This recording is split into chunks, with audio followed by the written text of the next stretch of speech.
Chapter 23 Shaurya को रुद्र की असलियत पता चलना। अब तपस्या भी उसका साथ दे रही थी। रुद्र को काफी अच्छा लग रहा था। वो धीरे धीरे आगे बढ़ रहा था। उसे अब तपस्या की पैंट भी निकाल दी। तपस्या की आंखें बड़ी बड़ी हो गई, पर रुद्र ने उसके होठों को नहीं छोड़ा और उसके हाथ तपस्या की निचली बॉडी पर चल रहे थे। तपस्या धीरे से बोली, पता नहीं बहुत अजीब लग रहा है। रुद्र ने अपनी नाक को उसकी नाक पर घुमा के प्यार से बोला। फ्रेश होने चले। उसने बस उसे गले लगा लिया। रुद्र के चेहरे पर मुस्कान थी। उसने अपनी जान को उठाकर वॉशरूम में आ गया। शावर ने नीचे खड़ा करके शावर ऑन कर दिया और फिर से उसे किस करने लगा। थोड़ी देर बाद वह बाथरोब पहनाने के बाद बाहर आ गया। उसे तैयार करके बोला, अब हमें वापस जाना है। तपस्या का मुंह उतर गया। रुद्र ने उसे अपने सीने से लगा के प्यार से कहा, आप परीक्षा में टॉप करेगी तो हम आपको बहुत प्यार करेंगे। वादा रहा। ए फ्लैट आगे वो दोनों तैयार होकर होटल से चेकआउट करके वापस अपने जेट से इंदौर आ गए। वंश वापस राजस्थान चला गया क्योंकि उसे ऑफिस संभालना था। वही दूसरी तरफ इंदौर में अंश और उसके दोस्तों को रुद्र के आने का इंतजार था। वही रुद्र तपस्या का हाथ पकड़कर अपने साथ इंदौर ले आया। जब वो महल पहुंचे, तपस्या अपने भाई सा और भाभी माँ के गले लग गई। वो रो रही थी। उसको रोते हुए देखकर चाची सा पूछने लगी, क्या है गुड़िया, सब ठीक है ना? तपस्या ने रोते हुए ही कहा, हमें क्या होगा चाची सा, हम पहली बार इतने दिनों तक आप सब से दूर थे तो रोना नहीं आएगा क्या? अब उसकी बात सुनकर मुस्कुराने लगे। तभी वहां अभय जी आ गए। उन्हें प्यार से पूछा, तो हमारे बच्चे ने वहां क्या किया? तपस्या ने जब अभय जी को देखा तो दौड़कर उनके गले से लग गई और बोली, बड़े डेविल, हमने आपको बहुत मिस किया। वो भी प्यार से बोले, हमने भी आपको बहुत मिस किया।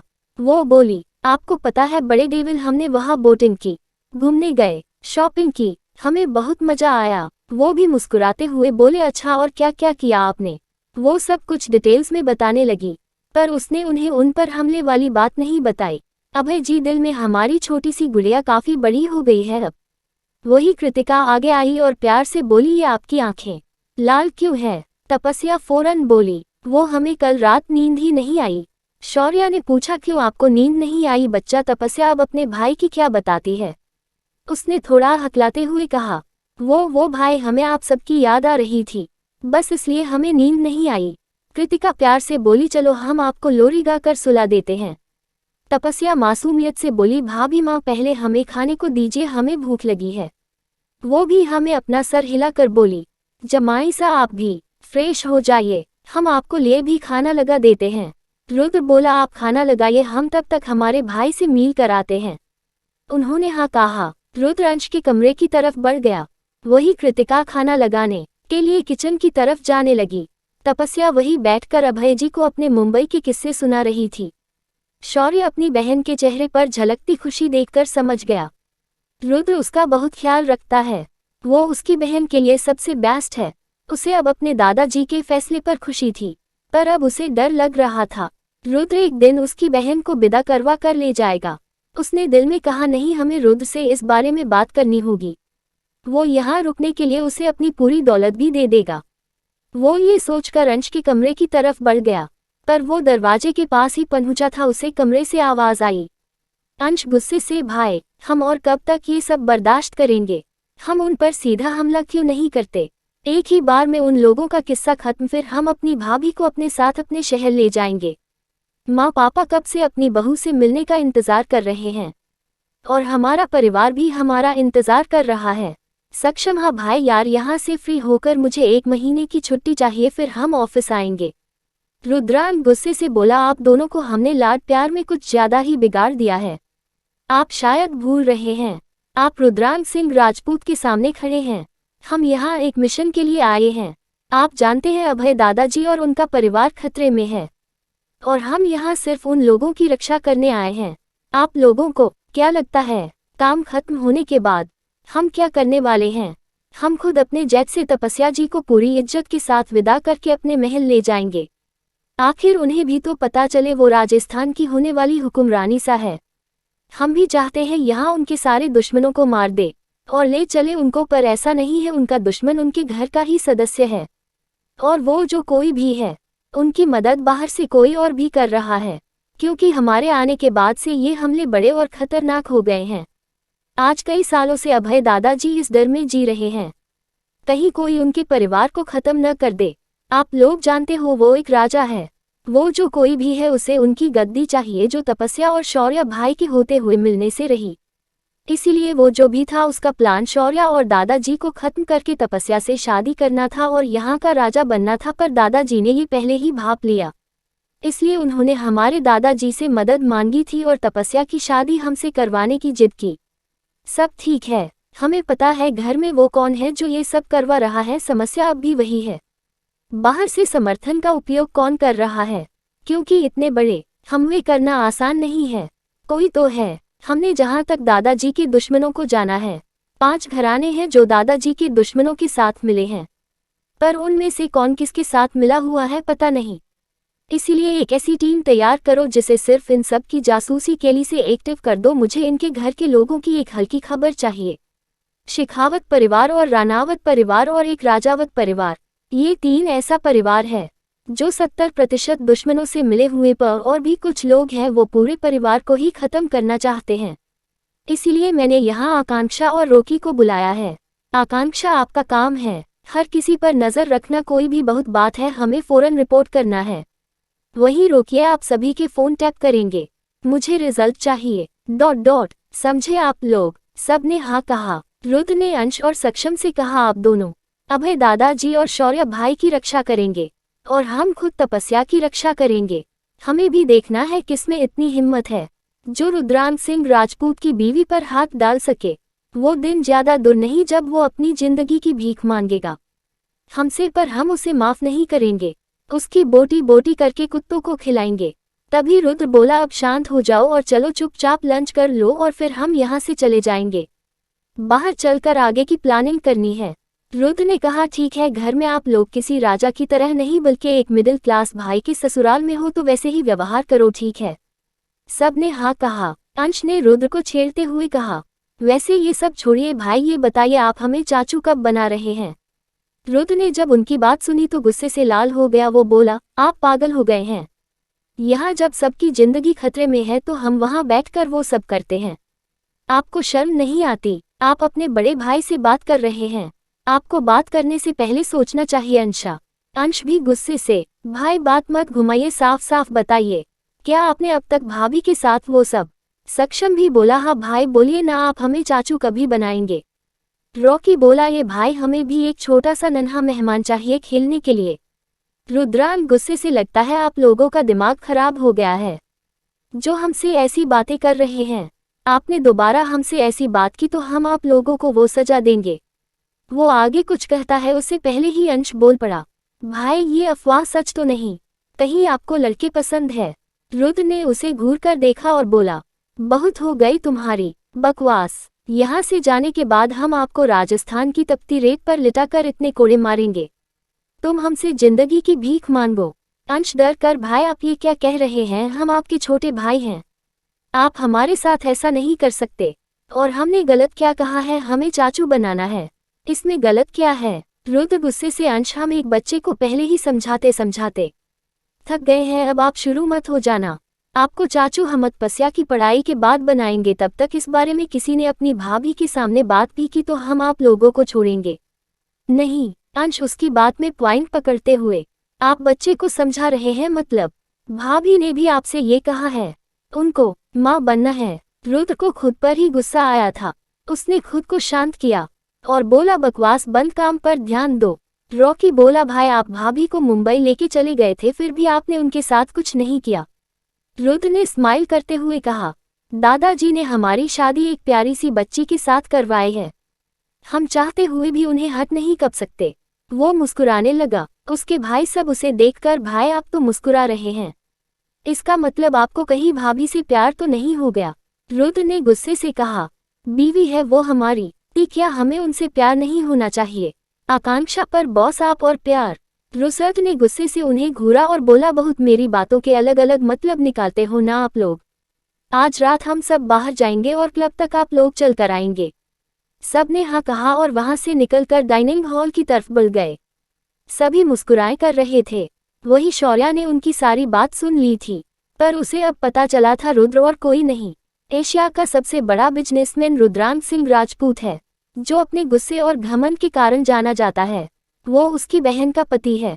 उसका फेस उतर गया, क्योंकि वो अपना सब कुछ भी दे देगा तो भी उनकी बराबरी करना असंभव था, और वो उसकी बहन के लिए पहले ही इतना कुछ बर्दाश्त कर रहा था।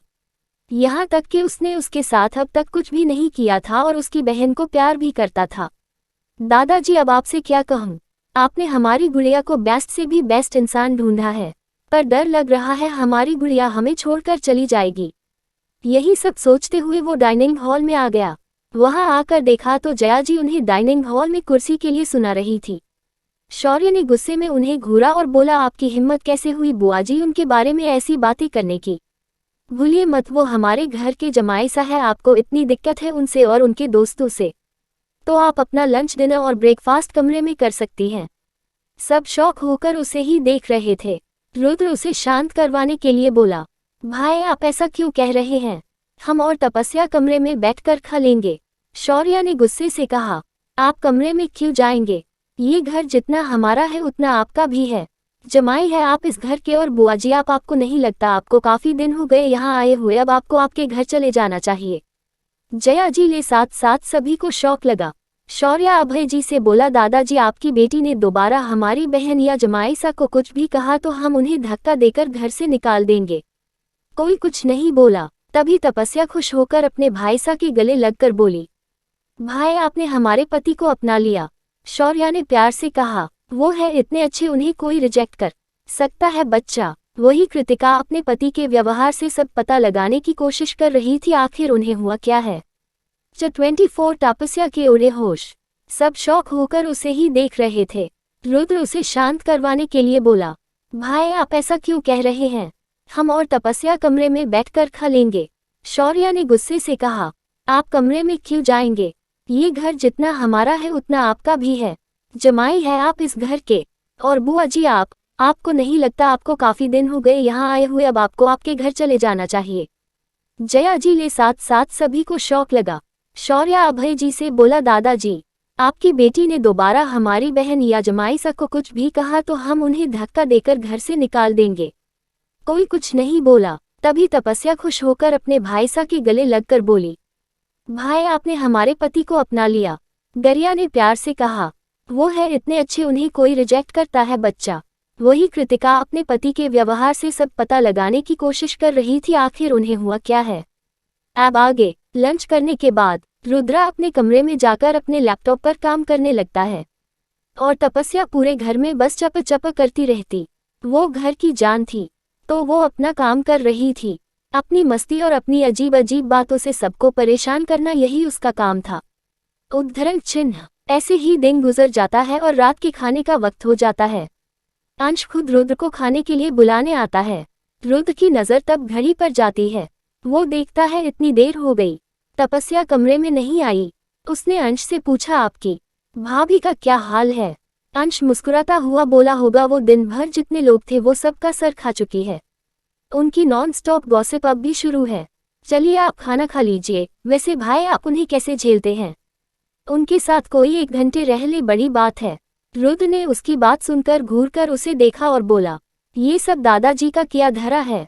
उनको आने वाली हुक्मरानी सा ऐसी बड़ी चाहिए जिसके पास दिमाग के नाम पर IQ 0 है। हम उनका क्या ही कर सकते हैं। वो आगे कुछ कहता है, उससे पहले ही तपस्या कमरे में आई और गुस्से से बोली, क्या कहा डेविल आपने, हमारा IQ 0 है। हम आपको बेवकूफ़ नजर आते हैं। रुकिए अभी हम आपको सबूत दिखाते हैं। उसने अपनी 12वीं की मार्कशीट निकालकर उसके सामने करते हुए कहा, देख लीजिए, वो भी अच्छे से हमने पूरे 80% लिए थे।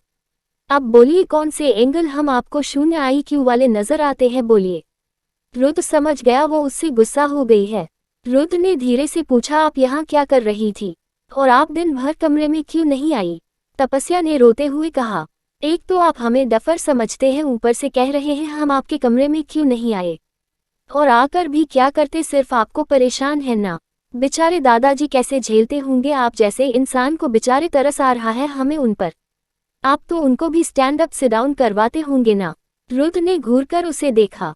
तपस्या पर उसके घूरने का कोई असर नहीं हुआ। वो बोली, ज्यादा घूरकर मत देखिए वरना आपकी आंखें बाहर आ जाएंगी। अंश को उसकी बात सुनकर हंसी अलग हो गई। रुद्र उसे भी घूर कर देखने लगा। तपस्या बोली, देखिए अब आपका छोटा सा भाई भी आपकी हरकत से डर रहा है। आंखें ठीक कीजिए अपनी, जब देखो तब उसको डराने लगते हैं। अंश आप घबराओ मत, हम सब एक टीम बनकर इनके खिलाफ खड़े होकर इनका विरोध करेंगे। अंश अब जोर जोर से हंसने लगता है। रुद्र ने जब अपनी तीखी नजर उस पर डाली वो डरते हुए बोला, सॉरी भाई, आप बस फ्रेश होकर नीचे खाने के लिए आ जाइए। उसे लगा वो नहीं गया तो दोनों के बीच में उसे सजा ना मिल जाए, इसीलिए वो भाग गया। उसके जाते ही तपस्या बोली, देखा आपने उसे डरा कर भगा दिया ना, आप सच में खड़ूस है डेविल। रुद्र अब गुस्से से उसकी तरफ बढ़ने लगा। वही तपस्या कितना भी कह ले उसे उससे डर नहीं लगता, पर ऐसा नहीं था, उसे सच में डर लगता था। रुद्र को अपनी तरफ बढ़ते देखकर उसके पाँव खुद ब खुद पीछे होने लगे। रुद्र ने प्यार से ही कहा, क्या हुआ बच्चा, अभी तो आप बड़े बहादुर बन रही थी, अब क्या हुआ है बच्चा, क्यों जा रही हो पीछे। तपस्या दीवार तक पहुंच गई। रुद्र ने उसको दीवार से सटा दिया और उसकी दोनों तरफ अपने हाथ रख दिए। तपस्या ने हकलाते हुए कहा, देखिए डेविल, आप हमें ऐसे डरा नहीं सकते, वरना हम आपको गिरफ्तार करवा देंगे और आपको छोड़कर भाग जाएंगे। जैसे ही उसने सुना वो उसको छोड़कर भाग जाएगी, उसकी आंखें लाल हो गई। उसने उसका चेहरा अपने हाथ में लिया और बोला, क्या कहा आपने, आप हमें छोड़ के भाग जाएंगी। जिस दिन ऐसी कोशिश भी की ना, आपके पाँव काट कर इसी कमरे में कैद कर लूंगा, समझिए आप सिर्फ और सिर्फ हमारी हैं, समझिए आप। इतना बोलकर उसने अपने होठों को तपस्या के होठों पर रख दिया और रफली तौर पर किस करने लगा। इस किस में कोई भी उसका डर समझा सकता था। वो अब तपस्या को खोना नहीं चाहता था। एक बार किसी का खा चुका था, अगर तपस्या को भी खो देता तो जीने की कोई वजह ही नहीं बचेगी उसके पास। इसीलिए उस किस में डर, प्यार, जुनून, जिद सब था। तपस्या को दर्द होने लगा, उसके आंसू गिरने लगे, पर रुद्र ने नहीं छोड़ा। थोड़ी देर बाद ऐसा लगा अब तपस्या सांस भी नहीं ले पाएंगी, तब उसे छोड़ दिया और उसे अपने सीने से लगा लिया और प्यार से बोला, जान प्लीज दोबारा मुझे छोड़कर जाने की बात कभी मत करना। तपस्या रोते हुए बोली, हम तो ऐसे ही कह रहे थे, हम हमारे ही घर को छोड़कर कह जाएंगे। रुद्र, आपने हमें फिर भी चोट पहुंचाई, मुझे आपसे नफरत है, रुकिए हम अभी आपकी पुलिस में शिकायत करवाते हैं। रुद्र के चेहरे पर मुस्कुराहट आ गई। उसने अपना सर प्यार लेकर कहा, ठीक है बच्चा, आप जैसा कहोगे हम वैसा ही करेंगे। आप हमें गिरफ्तार करना चाहते हैं ना, तो ठीक है, करवा दीजिए। रुद्र ने अपना मोबाइल निकालकर शहर के कमिश्नर को फोन लगाया और प्यार से बोला, लीजिए जानकर दीजिए हमारी शिकायत पर, हम अब आपसे कभी दूर नहीं रह सकते, ना ही आपको कभी खुद से दूर जाने देंगे। तभी फोन से पुलिस कमिश्नर की आवाज आई। उसने डरते हुए पूछा, क्या हुआ सर, कोई काम था आपको जो आपने खुद फोन किया है। रुद्र ने स्माइल करते हुए कहा, आप घबराए हुए क्यों हैं कमिश्नर साहब, वो मेरी पत्नी आपको मेरे खिलाफ शिकायत करना चाहती है, तो लीजिए आप उनसे ही बात कीजिए। रुद्र तपस्या की तरफ फोन बढ़ा देता है। तपस्या डर जाती है और डरते हुए बोली, पुलिस कमिश्नर को आपने फोन लगाया। रुद्र ने मुस्कुराते हुए हाँ में अपना सर हिला दिया। तपस्या कुछ कहती है, पहले ही पुलिस कमिश्नर हर्षित मिश्रा जी बोले, क्या हुआ मैडम, क्या आपको कोई परेशानी है। तपस्या डर गई। रुद्र ने प्यार से उसका सर सहलाकर कहा, क्या हुआ तपस्या, आप घबरा क्यों रही हैं, वो सिर्फ एक कमिश्नर ही तो है, बोलिए जो बोलना है। तपस्या ने डरते हुए पूछा, क्या आप सच में इस शहर के कमिश्नर ही बोल रहे हैं। हर्षित जी ने डरते हुए कहा, हाँ मैडम, मैं इस शहर का कमिश्नर ही बोल रहा हूँ, बोलिए आपको क्या तकलीफ है। तपस्या डरते हुए बोली, हमें कोई तकलीफ नहीं है, वो डेविल से गलती से फोन लग गया, क्षमा मांगना। वो इतना बोलकर फोन कट कर देती है। वही रुद्र के चेहरे पर बुरी सी मुस्कान थी। उसने गुस्से से घूर कर तपस्या को देखा और पूछा, क्या हुआ बच्चा, आपको अब शिकायत नहीं करनी चाहिए। वो डर गई और ना में अपना सर हिला दिया और धीरे से बोली, डेविल हमें भूख लगी है। रुद्र ने हाँ कहा और वहां से फ्रेश होकर नीचे आ गया। सभी उनका ही इंतजार कर रहे थे। वही तपस्या के होठों पर काटने के निशान देखकर सभी सर नीचे करके मुस्कुराने लगे। तपस्या तो काफी डरी जो बात की थी अभी भी उसने शहर के कमिश्नर से भी अभय जी प्यार से बोले, क्या हुआ मेरे शेर को अभी इतना चुप क्यों है। तपस्या को समझ ही नहीं आया वो क्या बोले। उसने बस अपना सर नीचे कर लिया और नम आंखों से बोली, वो दादाजी, वो कुछ भी तो नहीं हुआ। सब उसे देख रहे थे। आज पहली बार उसने अभय जी को दादाजी कहकर बुलाया था। अभय जी रुद्र को देखने लगे। रुद्र के चेहरे पर मुस्कान थी। वही तपस्या को एहसास हुआ वो क्या कर रही थी। उसने गुस्से से कहा, हमें भूख नहीं है। वो फौरन अपने कमरे में चली गई। उसके जाने के बाद रुद्र ने प्यार से कहा, आपको उनकी ज्यादा फिक्र करने की जरूरत नहीं है। वो क्या है ना दादाजी, आपकी प्यारी सी शेरनी ने अभी इस शहर के कमिश्नर से बात की है तो थोड़ी डरी हुई है। अभय जी उसे सवालिया नजरों से देखने लगे। रुद्र बोला, आपकी लाडली आपकी तरह हमें भी धमकी दे रही थी, हमारी शिकायत पुलिस में कर देगी, तो हमने बस उन्हें कमिश्नर का नंबर लगा कर दे दिया, तो वो डर गई। अब इसमें हम क्या कर सकते हैं, बोलिए। अभय जी भी उसे देखकर मुस्कुराने लगे और प्यार से बोले, वो अभी बच्ची है रुद्र, इतने बड़े झटके के लिए तैयार नहीं है, आपको उन्हें आराम से संभालना चाहिए। रुद्र ने हाँ कहा और प्यार से बोला, भाभी सा हमारा खाना हो गया क्या, आप एक प्लेट में खाना दे सकती है, हम उन्हें मना कर खिला देंगे।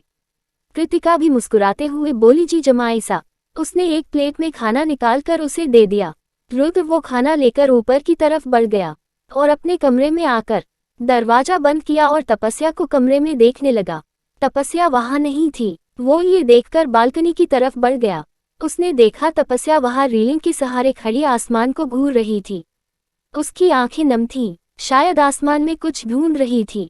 उद्धरण चिन्ह। वही रुद्र ने उसके पास जाकर उसके पीछे से गले लगा लिया और उसके कंधे पर अपनी ठुड्डी को टीकाकर प्यार से बोला, क्या हुआ मेरे बच्चे को, क्यों उदास है ये। तपस्या बोली, पता नहीं देविल, हमारा आज रोने का मन कर रहा है। मम्मी की पापा की याद आ रही है, इसलिए हम उन्हें ढूंढने की कोशिश कर रही हूँ। रुद्र ने उसका चेहरा अपनी तरफ किया और प्यार से बोला, बस इतनी सी बात है, पर आपके पास भी तो अब मम्मी पापा हैं। तपस्या उसे नासमझी से उसे देखने लगी। रुद्र ने प्यार से कहा, एक मेरे माँ पापा भी तो आपके माँ पापा ही हुए ना बच्चा। फिर आइए हम आपकी बात उनसे करवा देते हैं, फिर आपको अकेलापन महसूस नहीं होगा। तपस्या खुश हो जाती है और फिर से पुष्टि करती है, आप सच कह रहे हैं डेविल। सैड। रुद्र ने प्यार से उसके माथे पर किस किया और फिर अपने सीने से लगा के प्यार से बोला, बच्चा आप बस खुश रहो, हमें अच्छा लगेगा। तपस्या ने कुछ नहीं कहा। वही रुद्र ने कुछ सोचकर अपनी मां नैना जी को फोन लगा दिया। वही दूसरी तरफ नैना जी भी सारे काम निपटाने के बाद अपने कमरे में आकर एक किताब पढ़ रही थी। तभी उनका फोन बजा। फोन पर रुद्र का नंबर देखकर वो शॉक हो गया। उन्होंने अपने बगल में बैठे हुए वीरेंद्र जी से पूछा, आज सूरज पश्चिम से कैसे निकला, आज हमारे साहेबजादे को हमारी याद कैसे आ गई। वो भी कुछ सोचकर बोले, फोन तो उठाए। नैना जी ने कहा और फोन उठाया तो सामने का नजारा देखकर शौक से उनकी आंखें बाहर ही आ गईं। रुद्र ने कहा, खंबा खड़ी माँ सा। नैना जी तो अब तक शौक में ही थी। वो बोली, खंबा खड़ी बेटा, आपने अचानक हमें फोन कैसे किया, और ये कौन है बेटा। Please please please please please subscribe my channel novel bookist. Please please please please please like this video.